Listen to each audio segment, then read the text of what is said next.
भाई देखिए, जो लोग इस बात का हो हल्ला मचाते हैं कि बिहार को विशेष राज्य का दर्जा नहीं मिला, विशेष राज्य का दर्जा नहीं मिला, ये वही विपक्ष के लोग हैं जिनके पास ये जानकारी का अभाव है कि इन्हीं की सरकार में, यूपीए की सरकार में मनमोहन सिंह जी के दौरान ही नीति आयोग में इस तरीके के प्रावधान किए गए थे जिसके बाद किसी भी राज्य को विशेष राज्य का दर्जा मिलना लगभग नामुमकिन के करीब हो गया था। हम लोग की मांग रही थी कि जब तक विशेष राज्य के दर्जे का दर्जा हम लोग को नहीं मिलता, स्पेशल पैकेजेस हम लोग को दिए जाएं। मेरे लिए बिहारी होने के नाते खुशी की बात है और मेरी पार्टी लोक जनशक्ति पार्टी रामविलास ने हमेशा बिहार फर्स्ट बिहारी फर्स्ट के विजन के साथ आगे बढ़ने का काम किया है। इस बजट में बिहार फर्स्ट बिहारी फर्स्ट को भी धरातल पर उतारने के प्रावधान दिए गए हैं। पिछले 10 सालों में भारत की अर्थव्यवस्था, एक मजबूत अर्थव्यवस्था का लाभ हमारे समाज के हर वर्ग को मिले, युवाओं को मिले, महिलाओं को मिले, किसानों को मिले, मध्य वर्ग के लोगों को मिले, इस बात का ध्यान भी इस बजट में रखा गया है। भाई देखिए, जो लोग इस बात का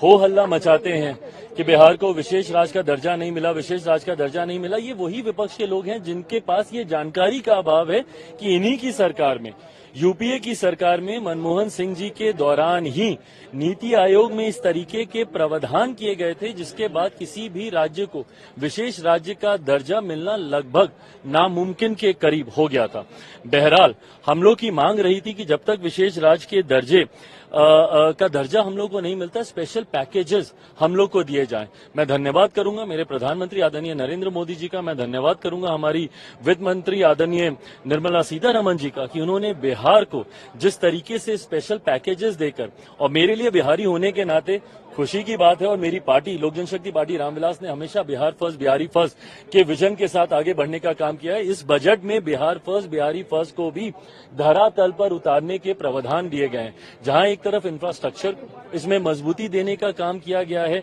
वहां पे ब्रिजेस बना के, वहां पे क्या कहते हैं, मेडिकल कॉलेजेस की बात हो, वहां पे एयरपोर्ट्स की बात हो, तो जहां एक तरफ बिहार के इंफ्रास्ट्रक्चर को मजबूत किया गया है, वहीं वहां की अर्थव्यवस्था को मजबूत देने के लिए वहां पे अलग अलग राज्यों में गया हो, राजगीर हो, अलग अलग राज्यों में जिस तरीके से टूरिज्म को भी वहां पे बढ़ावा देने के लिए प्रावधान किए गए हैं, जिस तरीके से बाढ़ की एक बहुत बड़ी समस्या जिससे हम लोग हमेशा दशकों से हम लोग परेशान रहे हैं, उसके भी समाधान का जिक्र इस बजट में किया गया है। तो मैं मानता हूं बिहारियों के लिए ये बहुत खुशी की बात है और पूरी बिहार की जनता प्रधानमंत्री जी का धन्यवाद करेगी। बट ओवरऑल भी अगर इस बजट को देखा जाए तो पूरी तरीके से समावेशी बजट है। पिछले 10 सालों में भारत की अर्थव्यवस्था, एक मजबूत अर्थव्यवस्था का लाभ हमारे समाज के हर वर्ग को मिले, युवाओं को मिले, महिलाओं को मिले, किसानों को मिले, मध्य वर्ग के लोगों को मिले, इस बात का ध्यान भी इस बजट में रखा गया है। मैं मानता हूं कि एक बजट,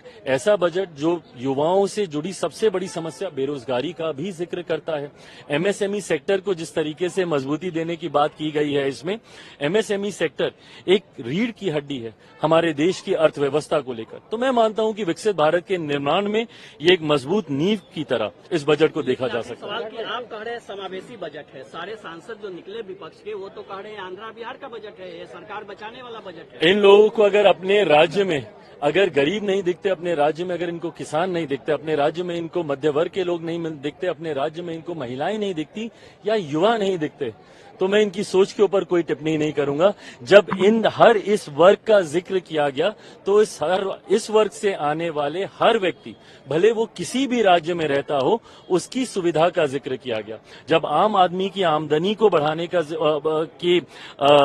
बचाव को, जो वो बचत करता है, उसको बढ़ाने का जिक्र किया, तो ये हर राज्य के व्यक्ति का जिक्र किया गया। पर अगर इसमें उनको उनके राज्य का जिक्र नहीं दिखता तो ये उनकी सोच हो